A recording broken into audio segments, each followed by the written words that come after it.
हाँ, ध्यान देंगे। कल प्रश्न संख्या 6 तक अध्ययन किया था। आज अपन 7वां प्रश्न का अध्ययन करेंगे और 6 तक के प्रश्न के पश्चात 7वां प्रश्न है। 7वें प्रश्न में लिखा है कि ऐसी 3 संख्याएं लिखिए जिनके दशमलव प्रसार अन्वसानी अनावर्ती हो। इसके अपने को 3 उदाहरण देने हैं। अन्वसानी अनावर्ती के उदाहरण देने हैं। प्रश्न संख्या 7। ऐसी तीन संख्याएं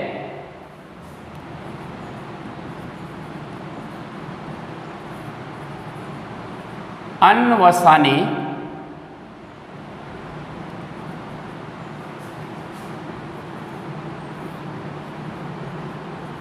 अनावर्ती हो। ऐसी 3 संख्याएं अन्वसानी अनावर्ती की हो तो यहाँ ध्यान देंगे। जैसे संख्याओं के उदाहरण देना है तो 0.01 01 0001 00001 ये इस प्रकार से अनंत तक चलती है। एक उदाहरण हो गया। फिर दूसरा उदाहरण के लिए लिख लेते हैं अपन 0.2020200002। तीसरा इसी तरीके से अपन और उदाहरण लिख लेते हैं 0.10 से लिया 20 से ले लेते हैं 003 0003 00003। इस प्रकार से ये अनंत तक चलती है संख्याएं। अर्थात इसमें आवर्तियाँ नहीं बढ़ती है और अन्वसानी अनावर्ती की संख्या है। इसीलिए अपन ने ध्यान ये रखा कि भाई इसमें आवर्तियाँ नहीं बढ़नी चाहिए। फिर इसके पश्चात और भी इस प्रकार की संख्याएं अब अंडूड वाली संख्याएं होती है। जो अपरिमेय संख्या होती है वह भी अन्वसानी अनावर्ती होती है। जैसे अपरिमेय संख्या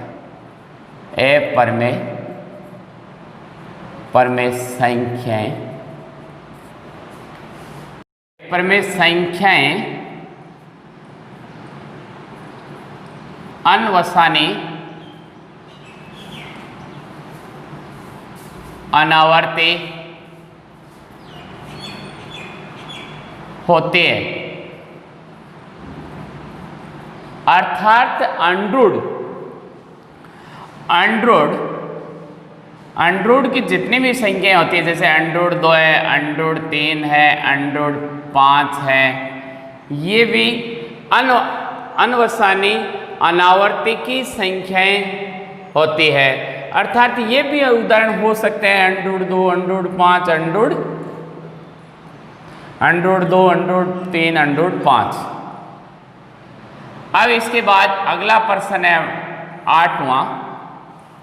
8वें प्रश्न में क्या लिखा है कि परिमेय संख्याओं 5/7 और 9/11 के बीच 3 अलग अलग अपरिमेय संख्याएं ज्ञात कीजिए। तो 5/7 और 9/11 के बीच अपरिमेय संख्याएं। इसके लिए 7 का भाग 5 में देंगे। भाग देंगे तो 7 का पहले भाग नहीं जाएगा, भाग टूट जाएगा, 0 लगा देंगे, फिर पॉइंट लगा देंगे। फिर 50 हो जाएंगे, 7 सुते गुण 50, फिर शेष रहेगा 1, 10 हो जाएगा, 7 एकम 7, फिर 3 शेष रह गए, 30 हो जाएगा। 7 चौके 28, फिर यहाँ पर 2 शेष रह जाएगा, 20 हो जाएगा। 7 दूए 14, फिर 6 बचेंगे 60, 7 उठे 56, फिर शेष बचेगा 4, 40 हो जाएगा। 40 में भाग देंगे 7 पंजे 35, फिर रहेंगे 5, तो वापस अपने 5 आ जाएंगे। तो इसका मतलब ये हुआ कि ये पुनरावर्ती खंड की संख्या है। तो पुनरावर्ती खंड का चिन्ह लगा देंगे इसमें। अनवसानी आवर्ती वाली संख्या है तो 5/7 बराबर लिख देंगे 0.714285 पुनरावर्ती खंड।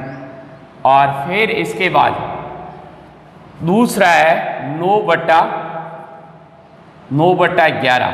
9/11 में 11 का भाग देंगे 9 के अंदर, तो पहले भाग नहीं जाएगा, भाग टूट जाएगा, पॉइंट लगा देंगे और 0 लिखेंगे तो 90 हो जाएगा। 90 के अंदर 8 बार 11 88 हो जाएंगे, फिर शेष बचेंगे 2, फिर 20 हो गया, तो 11 का 11, फिर शेष रह गया 9, फिर 90, फिर 11 88, फिर शेष रह गया 2, 20 हो गया, तो 11 का 11, फिर 9 शेष रह गया। तो अपन देखा है कि 9/11 बराबर हो गया 0.81 बार, या पुनरावर्ती खंड चिन्ह लगा देंगे। तो यहाँ पर ध्यान देंगे इसमें 0.714285 बार चिन्ह लगा देंगे और 0.81 बार के मध्य अपरिमेय संख्याएं। कौन सी संख्याएं? अपरिमेय संख्याएं।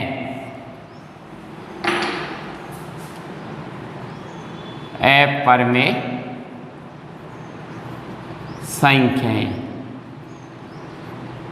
अपरिमेय संख्या के लिए यहाँ पर अब 71 के बाद में 72, 73, 74, 75, 80 तक की इसकी मध्य की संख्या अपरिमेय संख्या आ जाएगी। तो अपरिमेय संख्या अपन लिखते हैं, तो 3 संख्या बतानी है, तो पहली संख्या अपन लिख देते हैं इसमें 0.75, 0.75, 2 0 लिख लेंगे, 75, 3 0 लिख लेंगे, फिर 75, 4 0, इस प्रकार अनंत तक लिख देंगे।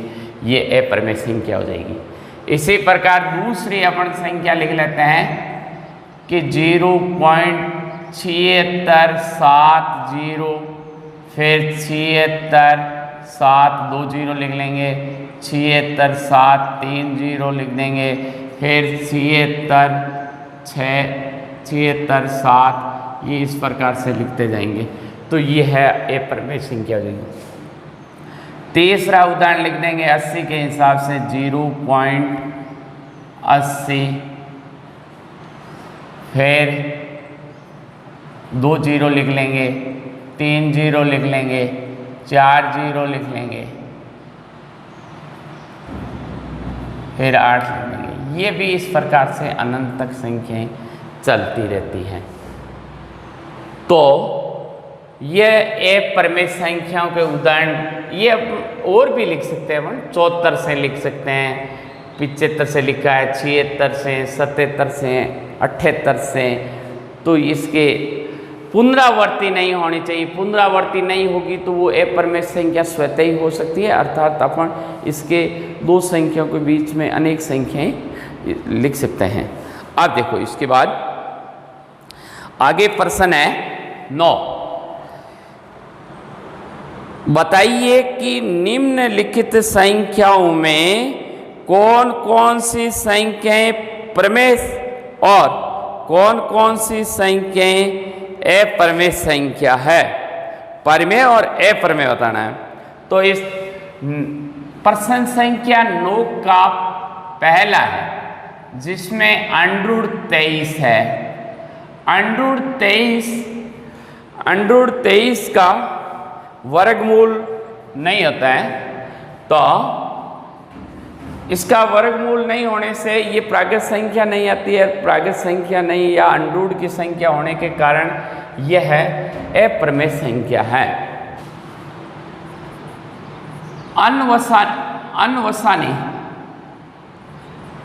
अनवसानी अनावर्ती है, अतः अप्रमेय संख्या है। अप्रमेय संख्या है। दूसरा है इसका √225। √225 का अभाज्य गुणनखंड विधि द्वारा वर्गमूल करेंगे। 225 पहले भाग जाएगा 3 का 7, 5, फिर 3 का 25, 5 का 5, 5, 1 अभाज्य गुणनखंड हो गई। अभाज्य गुणनखंड तो इसमें जोड़े हो जाते हैं 3 × 3 और एक जोड़ा हो गया 5 × 5। तो वर्गमूल आगे वर्गमूल बराबर 3 × 5 बराबर 15। तो 15 एक प्राकृत संख्या है। 15 एक प्राकृतिक संख्या है, अतः यह परमेय संख्या है। परमेय संख्या है। इसके बाद अगला प्रश्न है अपने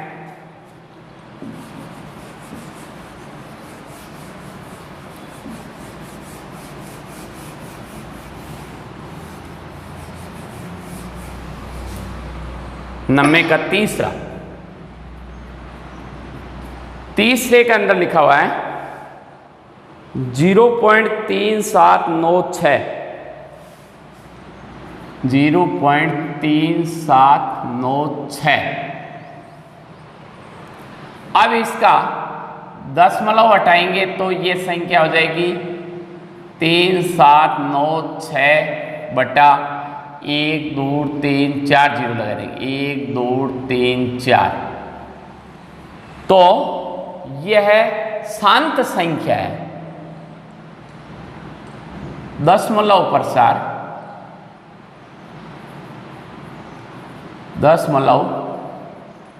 प्रसार शांत है, अतः यह परमेय संख्या है। परमेय संख्या है। इसके बाद चौथा है इसका। चौथे के अंदर संख्या दी हुई है 7.4784 7.8। अब इसमें यह अनवसानी अनावर्ती की संख्या है। दशमलव प्रसार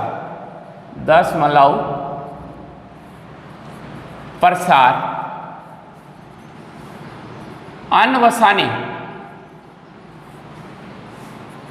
अनावर्ती है, अतः यह अपरमेय संख्या है।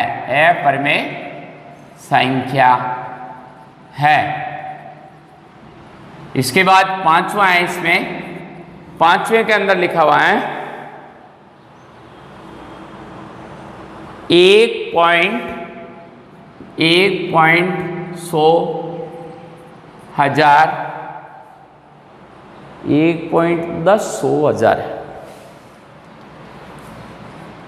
1.10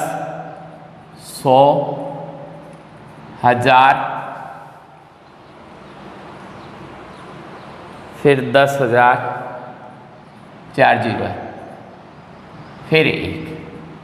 तो ये संख्या है। ये संख्या होने से अपने को स्पष्ट है कि इसका दशमलव प्रसार,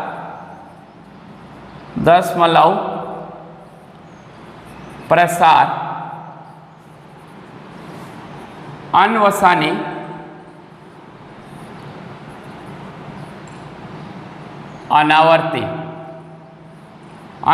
अनावर्ती एस अंत है, और एस अंत है तो स्पष्ट है कि यह संख्या अपरमेय संख्या है। धन्यवाद।